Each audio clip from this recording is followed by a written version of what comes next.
Tech Zone tutorial. In my last tutorial, I showed you how to create the Windows 7 recovery disk. Now, one of the main uses of it is to recover the Windows 7 bootloader so that you can boot into Windows 7 again. And in this tutorial, I'm going to show you how to use the Windows 7 recovery disk to recover your Windows 7 bootloader so that you can boot into Windows 7 again. Now, you might come up with this problem when you're going to dual boot. When you install Windows XP along with Windows 7 or any other operating system, you might not get the option to boot into Windows 7 and you will boot into your newly installed operating system instead. So what this tutorial should tell you is how to recover the bootloader and how to boot into Windows 7 again, and then you're going to use a third-party software called EasyBCD to add the option to boot either in Windows 7 or the other operating system.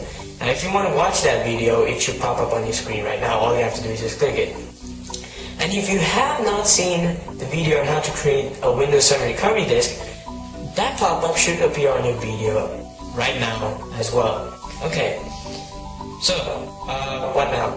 Well, I booted up from the Windows 7 recovery disk, and at first, if you're using it for the first time, you should get a list of partitions. Actually, at first it's going to scan your computer for any Windows 7 partitions. It's going to specifically search for any Windows 7 partitions. It won't scan for any others.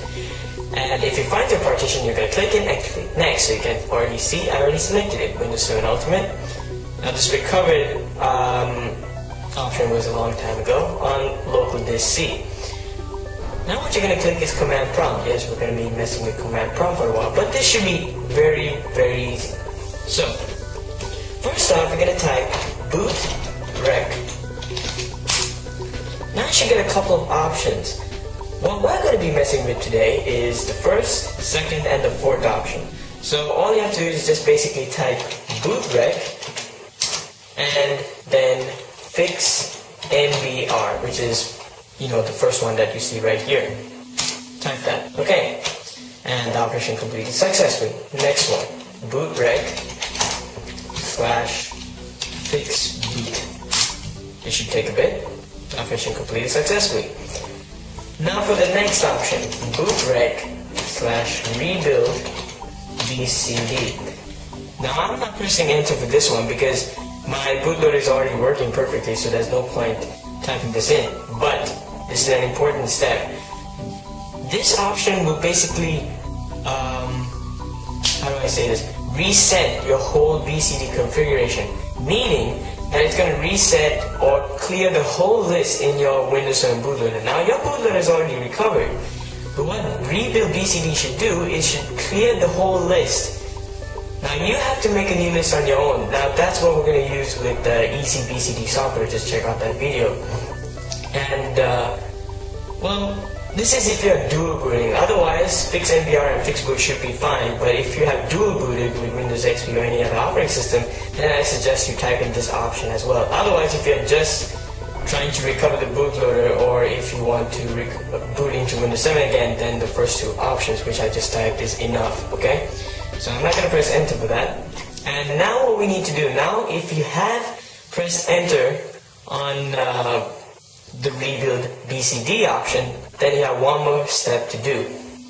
So next up, we're going to type disk part. Now this is kind of like a software in MS-DOS, which is kind of like partitioning using MS-DOS itself.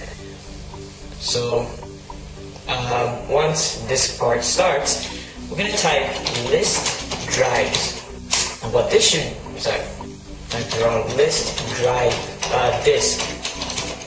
My bad, list disk, by the way. Now what you should do is you list your total hard drives in your computer. So disk 0 is my computer's hard drive, 298 gigabytes. How much is free? This is wrong. This is really wrong right now. Disk 1 is my external hard drive, which is supposed to be 160 gigabytes, but it's 149.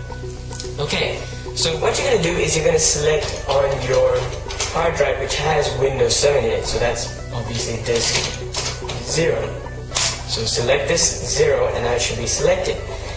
Now what you're going to do is list the partitions in that disk. So list partition. So of course there are two partitions. One is the recovery partition and the other is your Windows 7 partition, which is partition 2, which is 285 gigabytes. So, partition 2. So now select partition 2. So partition 2 is now the selected partition, and you're going to type in active, I believe. So once you type active, this part, mark the current partition as active. Now what did I just do? So what you just did, you selected your hard drive. Of course you know which hard drive it is. Then you selected your Windows 7 partition, which is partition 2 as it's listed over here. And then what did I do in the active part?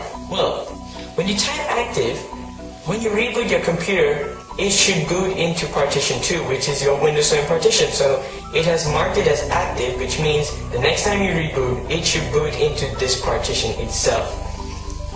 So now what you're going to do, well, you're done. So exit. We can just close from there. So now what you just did is you marked the Windows 7 partition to boot right now. So if I restart my computer and exit, let me just take the recovery disk out right now.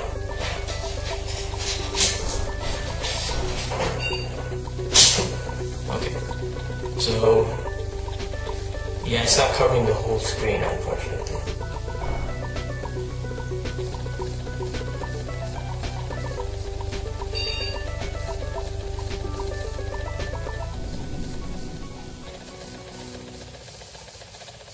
And then you finally should be able to boot into Windows again. So that's about it. I hope you enjoyed the video. If you did want to subscribe for more, hope this works for you. Again, after that, if you have typed that rebuild BCD option, it's going to clear your whole bootloader options, and you will have to manually do it in Windows itself. So make sure that you download the program ECBCD and get it configured. If you don't know how to use it, check out my video, which should pop up again now.